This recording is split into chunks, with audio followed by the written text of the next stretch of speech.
New leather smell and sound. I just love little leather products.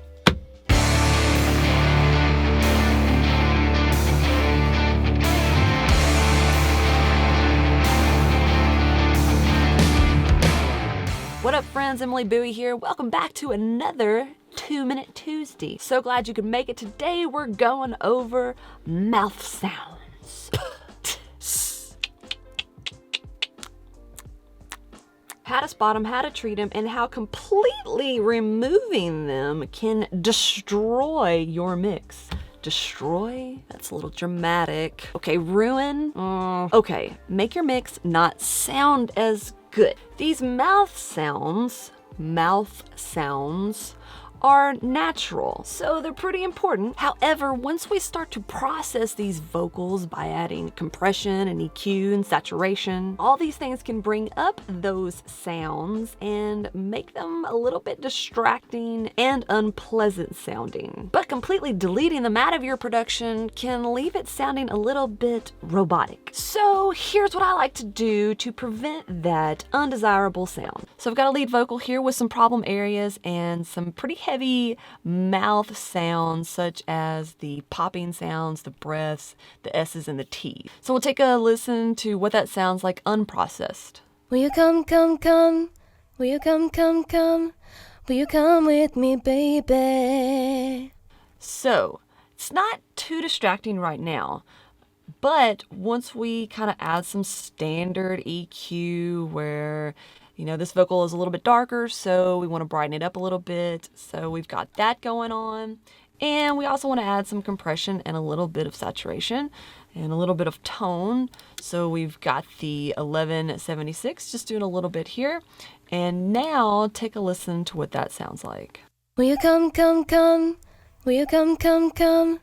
Will you come with me, baby?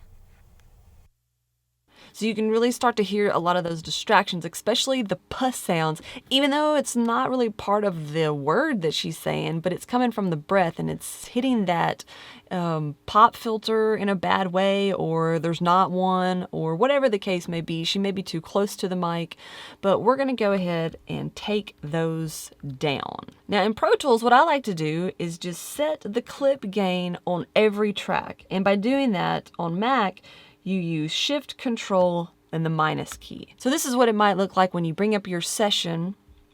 And to bring up those clip gain lines, all you do is hold down Shift, Control, and the minus key. Will you come, come, come? So see right here, the way that this is right before a word, I know that that right there is going to sound pretty distracting, especially once we get all the processing going. So I'm just going to go ahead and pull that back down to where it's about the same size as the beginning of the word. Same thing right here. Bring that down just a little bit. And so now, will you come, come, come? You don't have those distracting sounds. It sounds clean, it's crisp, we're hearing all of the words clearly, and we're not getting distracted. So that's what you can look for. Obviously, listen for them first, but to know where they're coming from, they're always going to be right there in front of the words or your phrases. Here's another one, for example. They just look like it's just looking like it's picked up a signal. Maybe her lips were hitting the pop guard or even the microphone. But that's what they're going to look like. And you just take those little peaks down.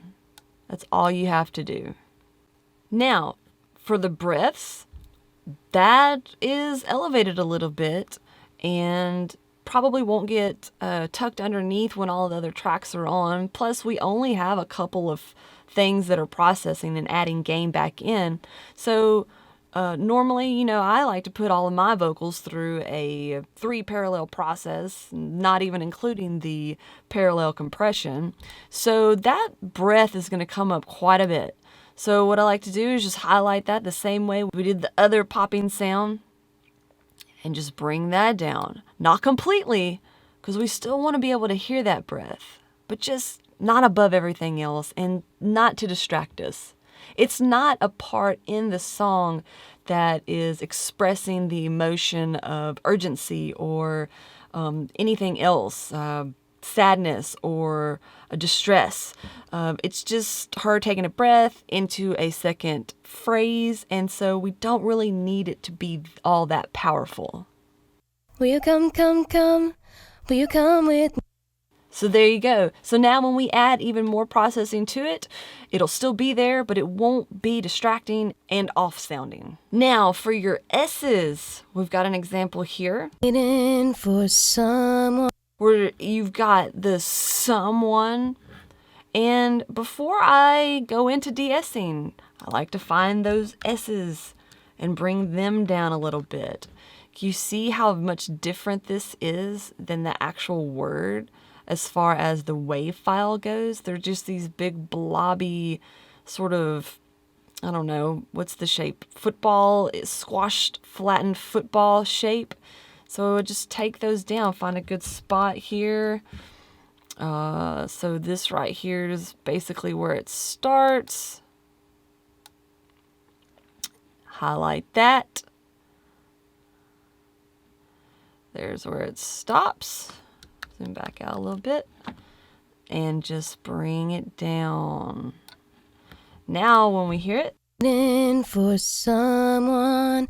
not as distracting. We still want the S sound there. We don't want to completely get rid of it, but now it's going to sound even better once we add the de-esser. The de-esser won't be working too hard and have that really like squash sound for one piece of the frequency spectrum.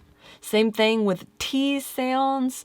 You'll just find that part of the phrase, and you know what to look for now on the waveform. And you just got to pull it down a little bit. We're not deleting them. We're not getting rid of that naturalness. We're just pulling it down because once we start processing that vocal, all of those sounds that we don't like and that don't sound clean and crisp will be elevated, and it will take over the entire track. This is a really good way to start off your vocal editing process before you go into any plugins. And that's your 2-Minute Tuesday. I hope this helps you out with your breaths and mouth control in your mixes and make you think a little bit more before completely cutting them out. If you like this video, hit the like button, subscribe if you ain't already, and as always, y'all, we'll talk again real soon.